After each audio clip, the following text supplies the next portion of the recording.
Are big militaries their own worst enemy, stuck in the mud, resisting change and refusing to embrace the technology that could win and deter World War III? Today, we meet the men who ran the Pentagon's Unit X and led the charge to get Silicon Valley technology into the hands of frontline soldiers, but faced extraordinary resistance from the Pentagon's old guard. Just inside a tank on our way into Gaza. There is rubble and destruction as far as you can see. They're digging in their positions, they're practicing. Pinpoint accuracy over targets is what has transformed so much of this conflict. This is World at War. I'm the Sun's defence editor, Jerome Starkey, and joining me today down the line are Christopher Kirchhoff from New York and Raj M. Shah from Washington, D.C. Gentlemen, thank you very much for joining me. You led the Pentagon's Defence Innovation Unit, and you've written about that in your gripping new book, Unit X. I was struck by two things. The sense of the amazing, which is what technology can do, and the sense of the absurd sometimes in the problems you faced, persuading the military to come up to speed. But perhaps we could start, if you could tell us about some of those battles that you fought. Sure, thanks, Jerome. Secretary Carter, when he set up Unit X, DIUX, and appointed Chris and I to help run it, came to California. We had a great launch, and we were ready to begin the work of getting Silicon Valley tech into the hands of warfighters. 2 days into the job, one of our friends from Congress calls us and says, "Hey, I've got bad news. Your budget has been zeroized." I was like, boy, I don't know what that means, but it doesn't sound good. And what it did mean is not only is our budget made to zero, it's in a pejorative way such that the Department of Defense can't move money. So my first 3 months, our job was to try to restore our budget. And what we discovered, talking about the land of absurd, is that one of the staffers that controlled our budget had a problem with the secretary in that they had not provided air transport for a congressional delegation on a trip. And then he was then holding hostage this program, the IUX. And my reply was, look, I work for the secretary, not the other way around. What does airplane travel have anything to do with moving innovation? But these are the type of battles that we had to fight. It was just one of many that we had to almost go to war with the Pentagon in order to help accomplish our mission. But we can get to some of the stories. But there were so many heroes and individuals in our organization that really allowed us to shine through and win that battle. You talk about it in the book as hacking the Pentagon. I mean, clearly, most of us, we know this. A lot of this technology exists because we use it every day. And Raj, I know that you open the book with an anecdote where you describe your own experience of flying an F-16 Viper and struggling to navigate. Can you just recount that story of how technology changed your experience of war? Sure. So, the F-16 is an amazing aircraft, one of the most maneuverable in the world.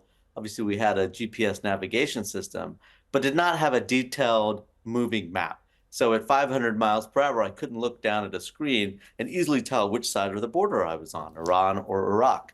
And that's a problem because if you go too far into Iran, you may create an international incident. And God forbid, the general may send you home for violating the rules of engagement.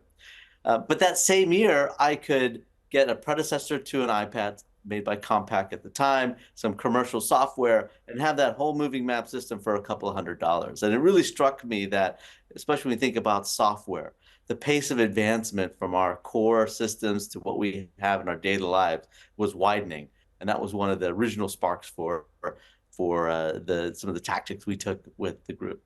So you strapped that device to your thigh as you were in the cockpit of an F-16 so that you could be sure that you hadn't accidentally invaded Iran. But the reality is, if that was a defense procurement process, that would have cost millions, billions, and taken years. Is that fair? Absolutely. We ultimately did get that capability, but it was 8 years later. And when you're flying a jet that only has one seat, you can take certain liberties.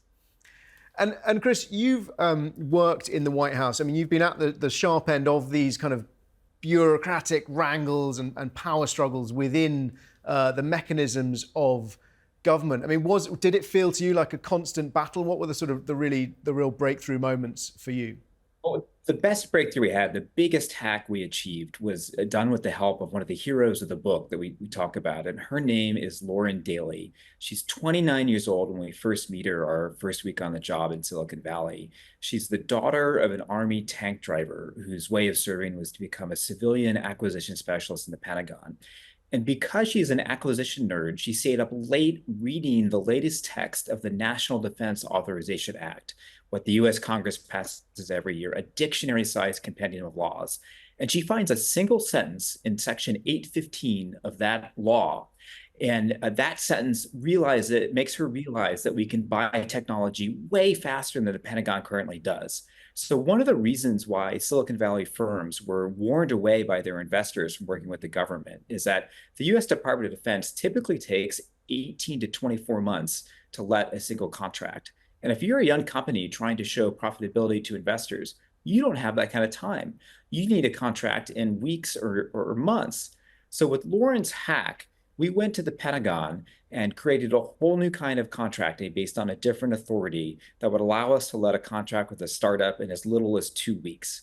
And so for the first time, the Department of Defense was able to be a good customer and prove to investors in Silicon Valley that it's okay for these young startup firms to actually do business with the Department of Defense. And fast forward 8 years later, that method of buying technology has now been used to procure $70 billion worth of technology from startups and tech firms by the Pentagon. That's extraordinary. One of the examples you give is Capella, which are the putting synthetic aperture radar satellites, if I got that correct, into space. And these are satellites that can see through space and give an incredibly detailed picture of what's happening on the ground. And they were integral to monitoring the buildup of Russian forces ahead of Vladimir Putin's invasion of Ukraine.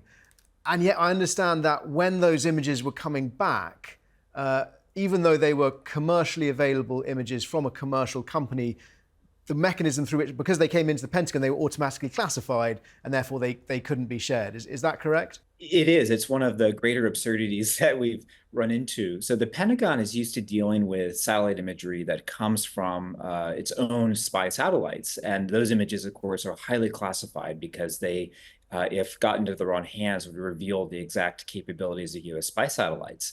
But over the last 10 years, there's been a complete revolution in commercial space. Not only SpaceX, but dozens of other companies launching incredible technology into space that many of which actually rival the most exquisite systems that the United States and our allies have on orbit.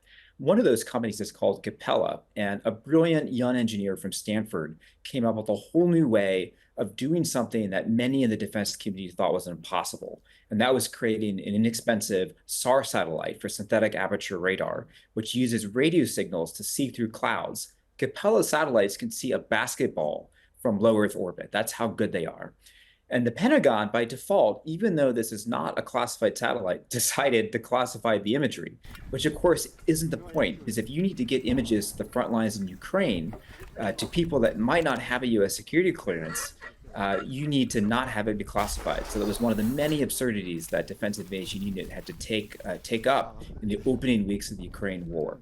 Raj, is this an example where commercial technology from a company like Capella has overtaken legacy spy satellites? I suppose without asking you to reveal anything classified about the capability of spy satellites, but would it be a fair assumption that the private sector has stolen a march on the military?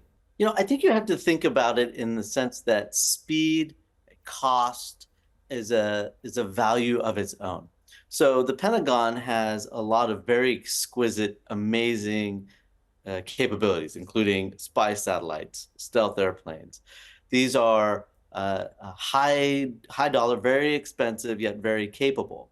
And that would make sense in conflicts of the past. But now where time itself is of a value, a commercial company is able to move much, much quicker. So is 80% of the capability next year better than 100% of the capability 10 years from now? And I think that's the real lesson of commercial world, is that, again, as we see AI and cyber, the pace of acceleration has changed.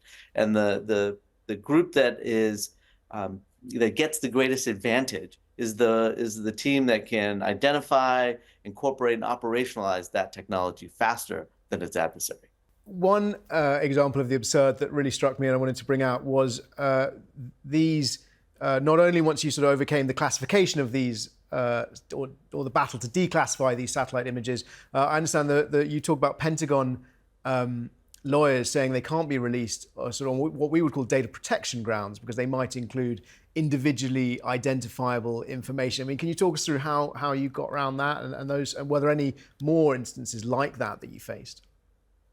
Well, there are lawyers in the Pentagon that are very concerned with following the laws. And of course, there are lawyers that specialize in privacy. And so a couple of them did raise the question of, would releasing these images for the purposes of helping the Ukrainians defend their territory from a Soviet invasion or a Russian invasion somehow violate the privacy of someone out there?